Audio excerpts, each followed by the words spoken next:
विद्यार्थी मित्र, आमच्या यूट्यूब चॅनल सायन्स कॉरिडॉरमध्ये पुन्हा एकदा आपल्या सर्वांचे स्वागत. बीएड CT 2022 याची आपण तयारी करत आहोत. विद्यार्थी मित्र, आपण यापूर्वी एक प्रश्नपत्रिका पाहिलेली आहे, ती म्हणजे ऑक्टोबर 2021ची BEdची प्रश्नपत्रिका. तर आपण आज दुसरी प्रश्नपत्रिका पाहत आहोत. तर विद्यार्थी मित्र, त्यातला पहिला प्रश्न, बौद्ध धर्माचे साहित्य कोणत्या लिपीत लिहिले आहे? ऑप्शन 1 देवनागरी, ऑप्शन 2 पाली, 3 1 व 2, 4 यापैकी नाही. विद्यार्थी मित्र, ऑप्शन 2 पाली हे आपलं करेक्ट उत्तर होय. विद्यार्थी मित्र, आपण जर आमच्या चॅनलवरती नवीन असाल तर कृपया चॅनलला लाईक करा, शेअर करा आणि सबस्क्राईब करण्यास विसरू नका. अशाच प्रकारचे परीक्षेसाठी उपयुक्त असणारे व्हिडिओ आम्हाला या चॅनलवरती तुम्हाला द्यावायचे आहेत. प्रश्न दुसरा, भारताच्या पहिल्या महिला राष्ट्रपती कोण होत्या? 1 मीरा नायर, 2 प्रतिभाताई पाटील, 3 स्मृती इराणी, 4 सुचित्रा कृपलानी. विद्यार्थी मित्र, ऑप्शन 2 प्रतिभाताई पाटील ह्या पहिल्या भारताच्या महिला राष्ट्रपती होत. त्यानंतरचा प्रश्न, भारतातील सर्वोच्च नागरी पुरस्कार कोणता? 1 पद्मश्री, 2 पद्मविभूषण, 3 भारतरत्न, 4 यापैकी नाही. विद्यार्थी मित्र, ऑप्शन 3 भारतरत्न हा भारतातील सर्वोच्च नागरी पुरस्कार होय.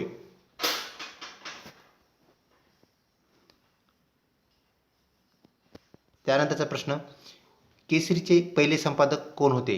1 लोकमान्य टिळक, 2 गो. ग. आगरकर, 3 विदा सावरकर, 4 यापैकी नाही. विद्यार्थी मित्र, केसरी या वृत्तपत्राचे पहिले संपादक म्हणजेच ऑप्शन 2 गो. ग. आगरकर हे होत. गो. ग. आगरकर हे आपलं उत्तर आहे. त्यानंतर पुढचा प्रश्न, कोविड रोगाचा प्रसार कोणत्या देशातून सर्वप्रथम आढळला? ऑप्शन 1 पाकिस्तान, 2 नेपाळ, 3 चीन, 4 भारत. विद्यार्थी मित्र, पहिला रुग्ण जो होता तो चीनमध्ये आढळला हे आपणास माहीत आहे आणि तिथूनच त्याचा प्रसार झाला, म्हणजेच त्याचा प्रसार चीन या देशातून झाला किंवा सर्वप्रथम रुग्ण तेथून आढळला. त्यानंतरचा पुढचा प्रश्न, देवगिरी किल्ला कोणत्या शहरात स्थित आहे?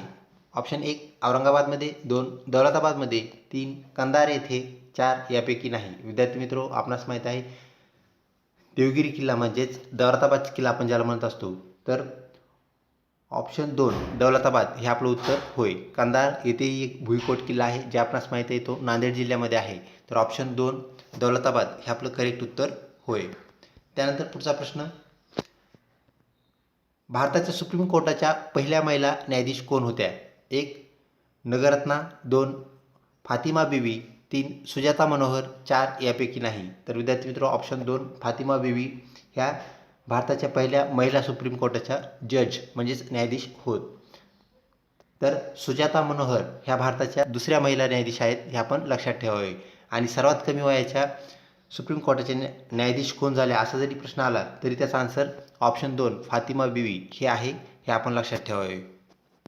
त्यानंतर पुढचा प्रश्न, विद्यार्थी मित्र, आम्लप्रचनातील घटक कोणते? ऑप्शन 1 NO2 म्हणजे नायट्रस ऑक्साईड, ऑप्शन 2 SO2 म्हणजे सल्फर डायऑक्साईड, ऑप्शन 3 H2O2 ज्याला आपण हायड्रोजन परऑक्साईड असं म्हणतो, आणि ऑप्शन 4 1 व 2. तर विद्यार्थी मित्र, ऑप्शन 4 1 व 2 म्हणजेच नायट्रस ऑक्साईड आणि सल्फर डायऑक्साईड हे दोन घटक आपल्याला आम्लीय प्रजननाचे पाहायला मिळतात जेव्हा हे पाण्यासोबत म्हणजे पावसाच्या पाण्यासोबत काय होतात, अभिक्रिया करतात, त्यावेळेस आम्लीय प्रजनन म्हणजेच ॲसिड रेन काय होतो, तयार होतो. हे आपण लक्षात घ्यावे. म्हणजेच ऑप्शन 4 1 व 2 हे आपलं उत्तर होय. त्यानंतर पुढचा प्रश्न, एका दिवसात किती सेकंद असतात? विद्यार्थी मित्र, आपणास माहीत आहे एका तासामध्ये 3600 म्हणजे 3600 सेकंद असतात.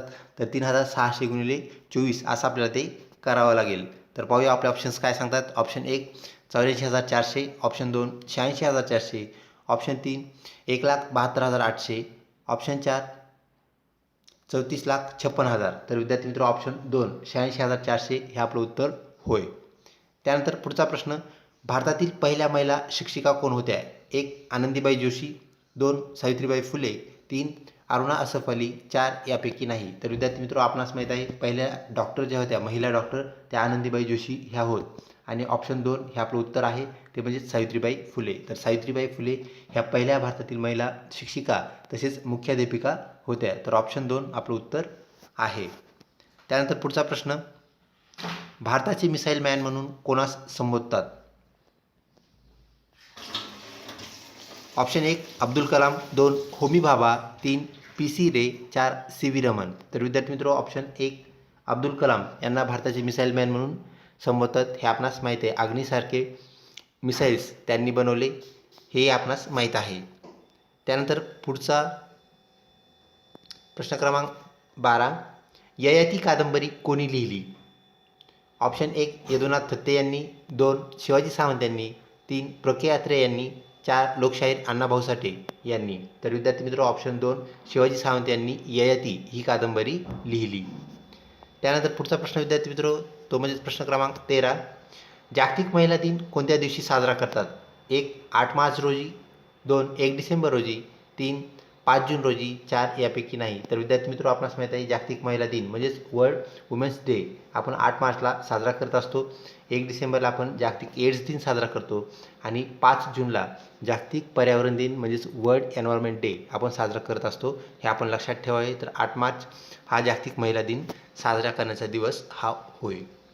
त्यानंतर पुढचा प्रश्न विद्यार्थी मित्र तो म्हणजे प्रश्न क्रमांक 14, भारतात स्त्री शिक्षणाची सुरुवात कोणी केली? 1 महात्मा फुले यांनी, 2 गोगा आगरकर यांनी, 3 गोपाळ देशमुख यांनी, 4 यापैकी नाही. तर विद्यार्थी मित्र ऑप्शन 1 महात्मा फुले यांनी भारतीय शिक्षणाचा पाया घातला आणि स्त्री शिक्षणाची सुरुवात त्यांनीच केली आहे हे आपण लक्षात घ्यावे.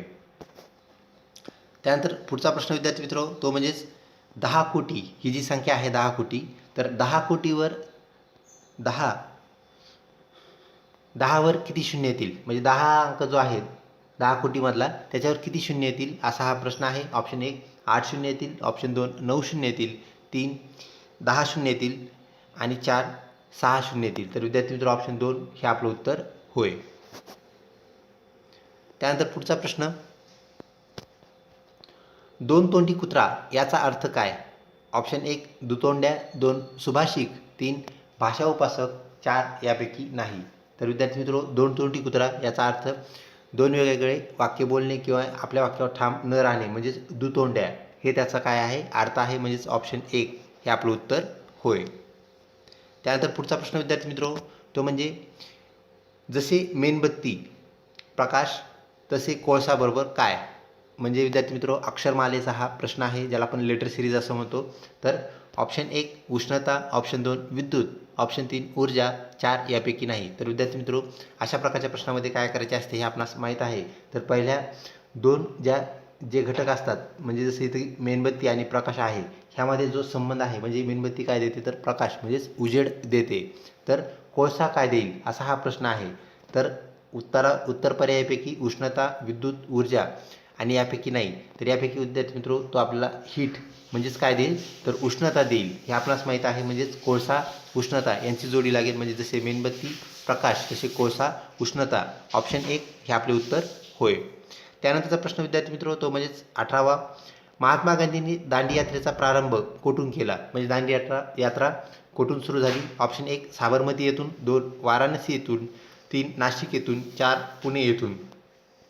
तर विद्यार्थी मित्र अहमदाबाद येथील साबरमती आश्रमामधून दांडी यात्रेचा प्रारंभ झाला आणि दांडी हे एक ठिकाण आहे जे की समुद्रकिनाऱ्यावर आहे. तर साबरमती ते दांडी अशा प्रकारची ती यात्रा होती म्हणून दांडी यात्रा अशा प्रकारचं तिला नाव पडलेलं आहे हे आपण लक्षात घ्यावे.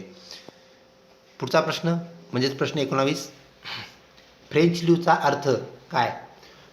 ऑप्शन 1 न सांगता निघून जाणे, 2 अपमान करणे, 3 उल्हासित होणे, 4 यापैकी नाही. तर विद्यार्थी मित्र ऑप्शन 1 न सांगता निघून जाणे हा फ्रेंच ल्यू याचा काय अर्थ आहे हे आपण लक्षात ठेवावे. त्यानंतर प्रश्न क्रमांक 20, मानवी शरीरातील सर्वात मोठा अवयव कोणता आहे? ऑप्शन 1 मेंदू, 2 यकृत, 3 त्वचा, 4 वृक्क म्हणजेच किडनी. तर विद्यार्थी मित्र ऑप्शन 3 त्वचा हा मानवी शरीरातील सर्वात मोठा अवयव आहे हे आपण लक्षात घ्यावे. तर विद्यार्थी मित्र अशा प्रकारचा ऑक्टोबरचा जो दुसरा पेपर होता तो आपण इथे पाहिलेला आहे. विद्यार्थी मित्र अजूनही आपण जर आमच्या चॅनलला सबस्क्राईब केलं असेल तर कृपया सबस्क्राईब करावे. या BEd CETचे अधिकचे व्हिडिओ तुम्हाला आमच्या चॅनलवर पाहायला मिळणार आहेत. लवकरच भेटूया पुढच्या व्हिडिओसोबत पुढच्या अपडेटसोबत. तोपर्यंत धन्यवाद.